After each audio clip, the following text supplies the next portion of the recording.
మిత్రులారా, ఆంధ్రాలో ఉన్న మాల బంధువులారా, మిత్రులారా, అలాగే దేశవ్యాప్తంగా ఎస్సీ వర్గీకరణ సబ్ క్లాసిఫికేషన్ని వ్యతిరేకించేటటువంటి ప్రజలారా, దేశవ్యాప్తంగా అన్ని రాజకీయ పార్టీలు సామాజిక న్యాయం సబ్ క్లాసిఫికేషన్ పేరుతో దళిత జాతిపై రాజకీయ కుట్ర చేస్తూ ఉన్నాయి. మిత్రులారా, ఇది ఎస్సీ లిస్టులో ఉన్నటువంటి ఎస్సీలకు న్యాయం చేసేటటువంటి ప్రక్రియ ఏమాత్రం కానే కాదు మిత్రులారా. ఎందుకంటే దేశం మొత్తం మీద ఎస్సీ లిస్టులో 11 ఎస్సీ కులాలు ఉన్నాయి. అలాగనే తెలుగు రాష్ట్రాల్లో 59 ఎస్సీ కులాలు ఉన్నాయి. మిత్రులారా, మనకి రిజర్వేషన్ పేరుతో ఇచ్చేది what they are throwing for us is spit rice, peanuts. మనకి రిజర్వేషన్ పేరుతో పడేసేది ఎంగిలి మెతుకులు మాత్రమే, పీనట్స్. మిత్రులారా, ఈ రిజర్వేషన్ వల్ల, ఎస్సీ రిజర్వేషన్ వల్ల 100లో 2కే బెనిఫిట్ జరుగుతుంది. It's an approximate value. ఇంతవరకు కూడా తెలంగాణ మాల బంధువులారా, మిత్రులారా, ఎస్సీ రిజర్వేషన్ వల్ల ఎంతమందికి బెనిఫిట్ జరుగుతుందనేది ఈనాటికి కూడా ఇండిపెండెంట్ ఇండియాలో we don't have any official data regarding the distribution of reservation. SC రిజర్వేషన్కి సంబంధించి ఎంతవరకు ఎంతమందికి ఫలాలు అందుతున్నాయి అనేది ఎంతవరకు అఫీషియల్గా ఫిగర్ లేదు మిత్రులారా. It's an approximate value from my side. 100లో 1కి లేదా 2కి బెనిఫిట్ జరుగుతూ ఉంది. That is the reason why still today 99.9% of the SC population is at the bottom of the society. అందుకని ఈనాటికి ఎస్సీలు 99+ బాటమ్స్ ఆఫ్ ది సొసైటీలోనే ఉండిపోయారు. మిత్రులారా, నేను చెప్పదలుచుకుంది ఒకటే, తెలంగాణ ముఖ్యమంత్రి రేవంత్ రెడ్డికి 100లో అప్రాక్సిమేట్గా ఇచ్చేటటువంటి ఒకళ్ళకి లేదా ఇద్దరికి ఇచ్చేటటువంటి ఈ బెనిఫిట్స్ని సామాజిక న్యాయం సబ్ క్లాసిఫికేషన్ పేరుతో 59 ఎస్సీ కులాలకు చంద్రబాబు నాయుడు, రేవంత్ రెడ్డి ఎలా పంచుతారు? అపూర్వ సహోదరులు ఇద్దరు కూడా. అలాగే మోడీ గారు ఎస్సీ వర్గీకరణ పేరుతో దేశవ్యాప్తంగా ఉన్నటువంటి 100లో 2కి ఇచ్చేటటువంటి ఈ బెనిఫిట్స్ని సామాజిక న్యాయం పేరుతో ఎలా సమంగా పంచుతారు? Is it possible by or by no? ಅನ್ಭಾಮ್ ತಮಿಳ್ ಸಹೋದರಿಗಳೇ, എൻ്റെ ಪ್ರಿಯപ്പെട്ട ಮಲಯಾಳಿ ಸಹೋದರನ್ಮಾರೇ, ನನ್ನ ಆತ್ಮೀಯ ಕನ್ನಡ ಸ್ನೇಹಿತರೆ, ಪ್ರಿಯ ಬೆಂಗಾಲಿ ಬಂಧುರ, ఒరిస్సా బంధుగణ, మరాఠీ మిత్రను, గుజరాతీ మిత్రో, మీరందరూ కూడా దేశవ్యాప్త ఉద్యమం ఇది, చరిత్రలో లేదు.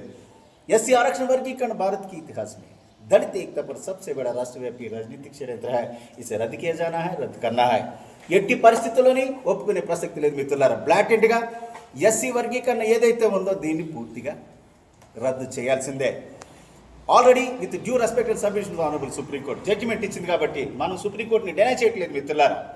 పార్లమెంట్లో there must be an amendment the constitution of India that SC cannot be sub classified at all under this guise of social justice and sub classification. ఎలాగ పంచుతారు మీరు? ఎస్సీలో ఉన్నటువంటి వర్గాలు, కులాలంతా కూడా వాడు మీ వాటా తినేస్తున్నాడు, వీడు మీ వాటా మింగేస్తున్నాడని చెప్పేసి మనల్ని కొట్టుకు చచ్చేటటువంటి పోరాట విధంగా మోడీ ఒక కుట్ర పొందుతూ ఉన్నాడు. దీనికి అన్ని రాజకీయ పార్టీలు సపోర్ట్ చేస్తూ ఉన్నాయి మిత్రులారా. దేశవ్యాప్తంగా ఉన్నటువంటి దళిత సోదరులందరూ కూడా కళ్ళు తెరవాలి, లేకపోతే దళిత జాతి యొక్క ఉనికి ఈ దేశంలో ప్రశ్నార్థకంగా మారిపోతుంది మిత్రులారా. కాబట్టి నేను మోడీ గారికి ఏకీ सभी पर मोदी जी सुनिए, एससी लिस्ट में बाकी जातियों पर अगर आपको सच्चा प्यार है, अगर आपको सच्चा दोस्ती और प्रेम है, आरक्षण 10% और बढ़ाकर बाकी जातियों को देना चाहिए మోడీ जी. మోడీ గారు ఎస్సీ లిస్ట్లో ఉన్నటువంటి మిగతా ఎస్సీ కులాలకు మీరు న్యాయం చేయాలనుకుంటే 10 రిజర్వేషన్కో 10-20 పెంచండి, అప్పుడు చేయండి అట్లీస్ట్.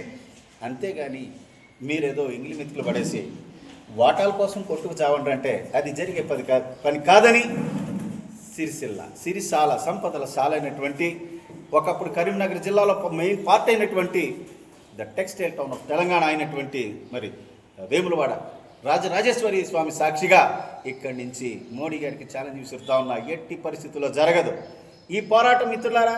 నిరంతరం ఇన్సిస్టెంట్ కన్సిస్టెంట్ రెలెంట్లెస్ ఫైట్ కొనసాగుతుందని చెప్పేసి నేను తెలియజేస్తా ఉన్నాను. మాల బంధువులారా, మనం ఎవరితో కొట్లాడదు, శాంతియుతంగా ప్రజాస్వామ్యయుతంగా గాంధీ మార్గంలో నిరంతరం ఈ చట్టాలు వెనక్కి తీసుకునేంత వరకు, పార్లమెంట్లో వర్గీకరణకు వ్యతిరేకంగా అమెండ్మెంట్ చేసేంత వరకు కూడా ఈ పోరాటం కొనసాగుతుంది మిత్రులారా. కాబట్టి సిరిసిల్ల వేదికగా మిమ్మల్ని అందరినీ కోరుకునేది ఒకటే, నిరంతర శాంతియుత ప్రజాస్వామ్య పోరాటానికి సిద్ధం కావాలని చెప్పేసి మీకు అందరికీ విజ్ఞప్తి చేస్తా ఉన్నాను. ఫైనల్లీ వీళ్ళ సామాజిక న్యాయం అంటున్నారు కదా, is it not needed in the wealth and lands of this country? ఈ దేశంలో ఉన్నటువంటి భూముల సంపద విషయంలో సామాజిక న్యాయం అక్కర్లేదా? Is it not needed in the postings of judges to Supreme Courts and honourable High Courts of India? Supreme Court, High Court జడ్జీల విషయంలో సామాజిక న్యాయం అక్కర్లేదా బాబు? నెక్స్ట్ రేవంత్ రెడ్డి, చంద్రబాబు, మోడీ క్యాబినెట్ బ్యాట్స్లో is it not needed? Only it is needed in the peanuts of reservation through the ఎస్సీలకు పడేసేటటువంటి ఇంగిలి మెతుకుల్లోనైనా సామాజిక న్యాయం అది జరగదు అని హెచ్చలేగా మోడీజీ. కాబట్టి ఒక్కసారి అన్ని రాజకీయ పార్టీలకు మరి గొయ్యి తీసుకెట్టేస్తామని చెప్పేసి ఈ సందర్భంగా తెలియజేస్తూ doctor Ratnakar, national president for Rocks and మాల్మా అన్నారు. Rock stands for the roar against categorisation conspiracy of ఎస్సీస్. కుట్రపూరిత ఎస్సీ వర్గీకరణ వ్యతిరేక గర్జన. When I go to other parts of India nobody knows what Malmahanad is. దేశంలో మిగతా పార్ట్స్ దగ్గరికి పోయినప్పటికీ మాల్మహానాడ్ అంటే తెలియదు కాబట్టి it was rechristened as Rocks. Yes, would you like to ask me any questions?